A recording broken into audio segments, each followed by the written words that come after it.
Lesson 2 of William Walker Atkinson's The Arcane Formulas. Lesson 2 is called Establishing the Ego, Part 1. To establish is to settle or fix firmly, to make steady, firm, or stable, to place upon a firm foundation, to ordain permanently and with authority, etc.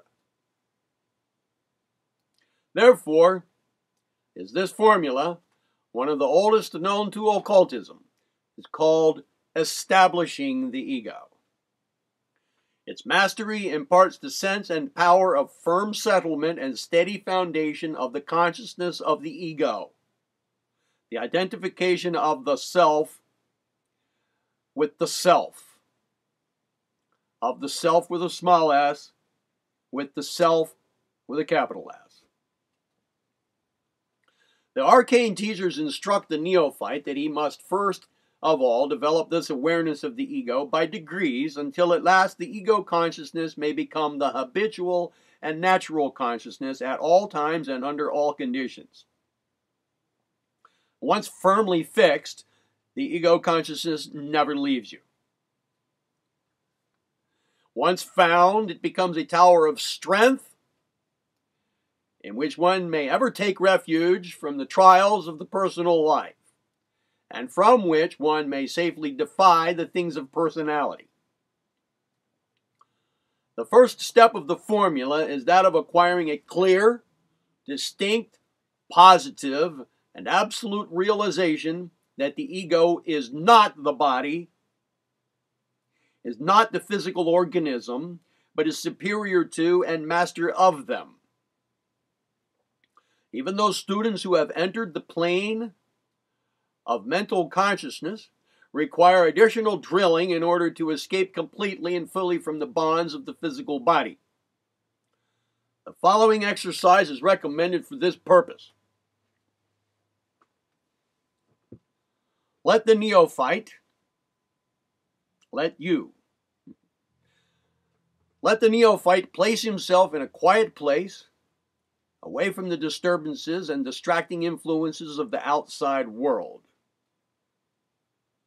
Let me interject here. As I said in the introductory video to this series, the arcane teaching, the 21 lessons of which I've already narrated and posted, are the what. There were hints of how in the arcane teaching, but the arcane formulas, this current series, is much more the how than the what. So when in these lessons here, say this is an exercise to do or this is a step to take, is something you actually do. That's the end of my interjection. The following exercise is recommended. Let the neophyte place himself in a quiet place, away from the disturbances and distracting influences of the outside world. Let him assume a position of rest, relaxing the tension from the muscles and the nerves. Then, let him fix his attention upon his physical body. First, the body as a whole,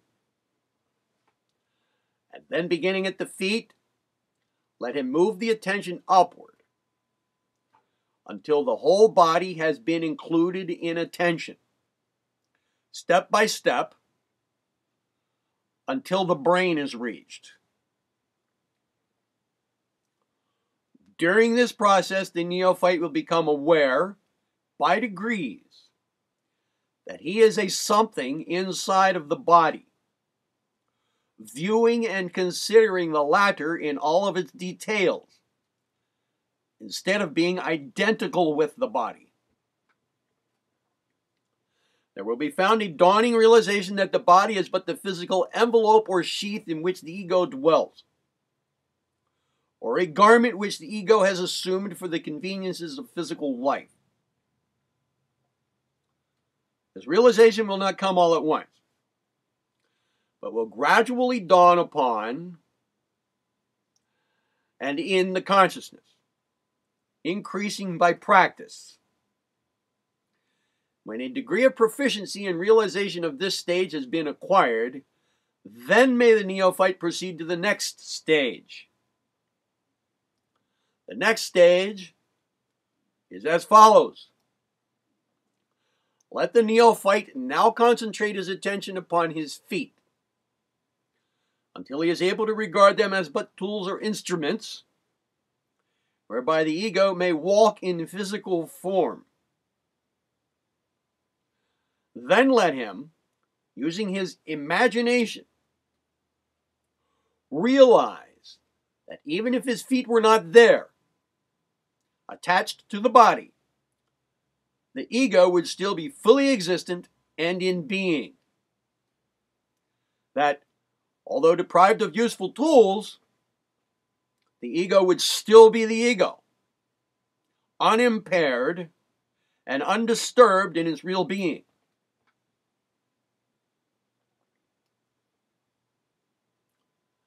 Then bring the entire lower limbs into attention. And after fixing them firmly in consciousness, let the neophyte realize that these limbs are but instruments for physical progress, useful and important, but not indispensable to the being and reality of the ego. Let him see that if these limbs were not there, that the ego would still be complete and fully existent. Then, let the neophyte bring into attention the pelvic organs, the reproductive organism, etc.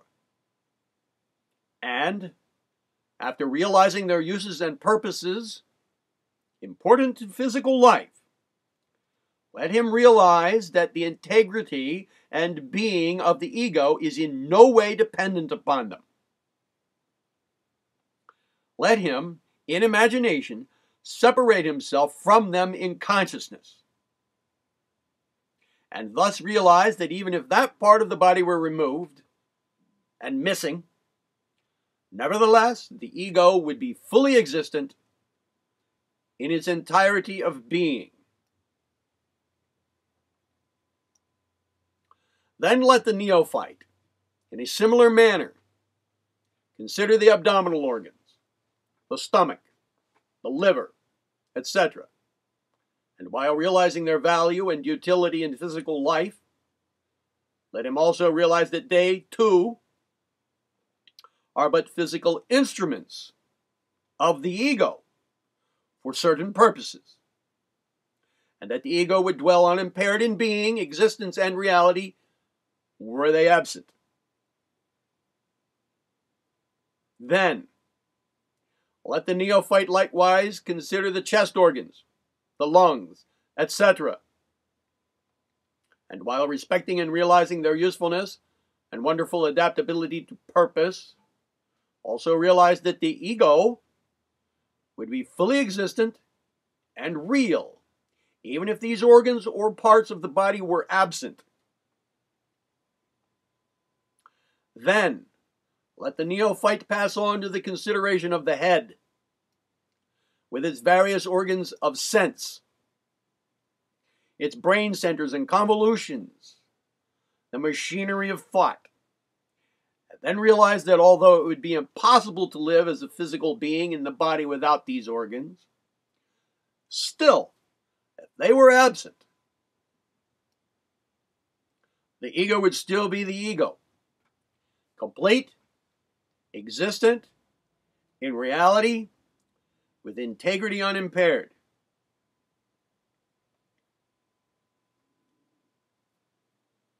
Then, let the neophyte again consider the whole body as one organism, the wonderful instrument of the ego, adapted for physical life.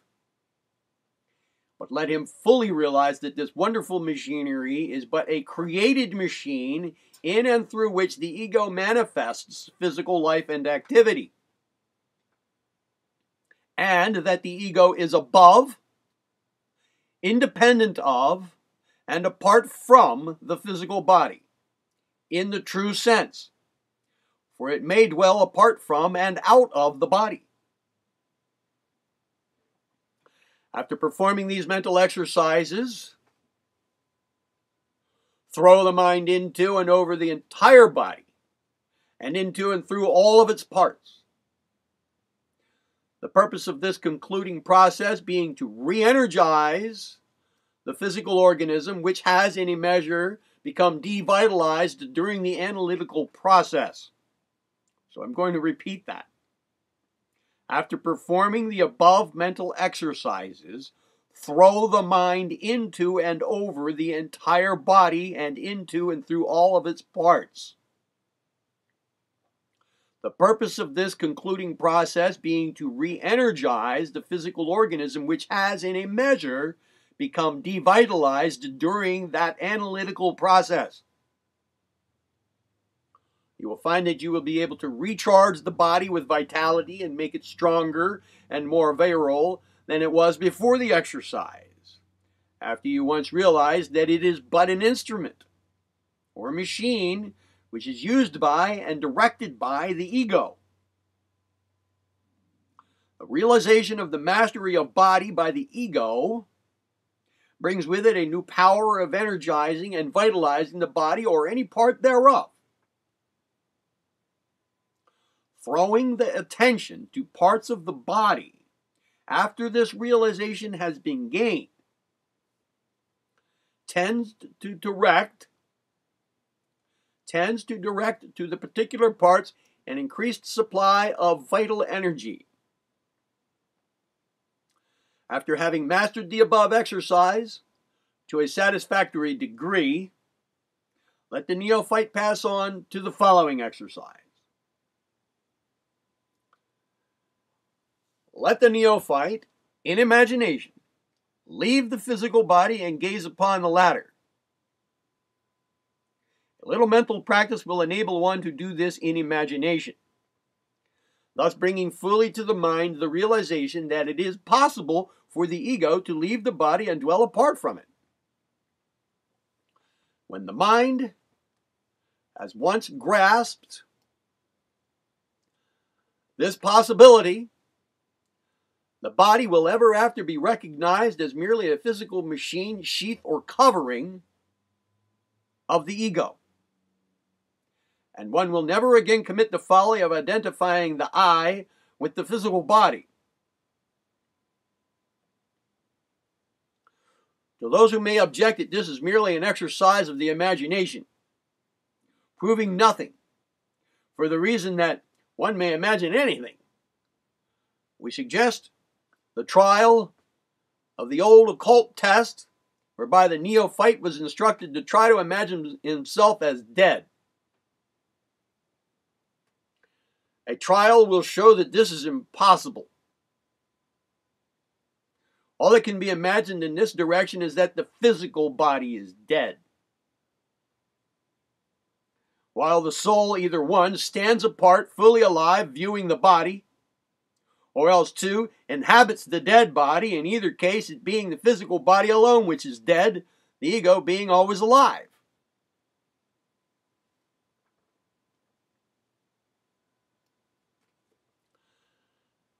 Then let the neophyte imagine himself as leaving his physical body until, as Holmes says, quote, "Thou at length art free, leaving thine outgrown shell by life's unresting sea."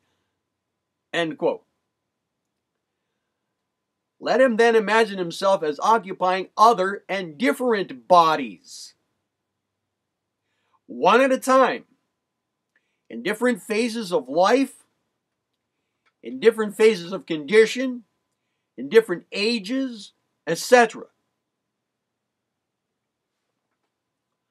This will bring about a realization that the ego is something higher and independent of the particular physical shell or machine that it is now using, and which it may have at one time considered identical with itself. Then will the particular body occupied seem in reality my body, instead of I or me.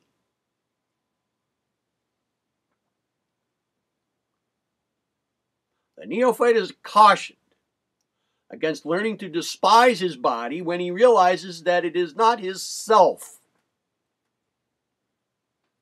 The body is to be respected and well cared for it is a necessary instrument for expression at this period of the evolution of the ego. Do not make the mistake of so many who have grasped half-truths and who then despise their bodies. This is a great mistake, and we would warn all neophytes against it. The physical body is the bridge which is carrying you over a wild stream. Do not undervalue it. Treat it well with loving regard and care. The physical body is the temple of the spirit. Make it a worthy one. Keep it clean and in good condition. Let it be a worthy dwelling place of the Most High.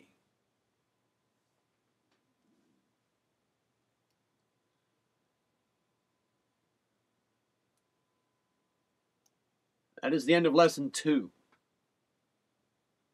Lesson 2 already gives us much to do.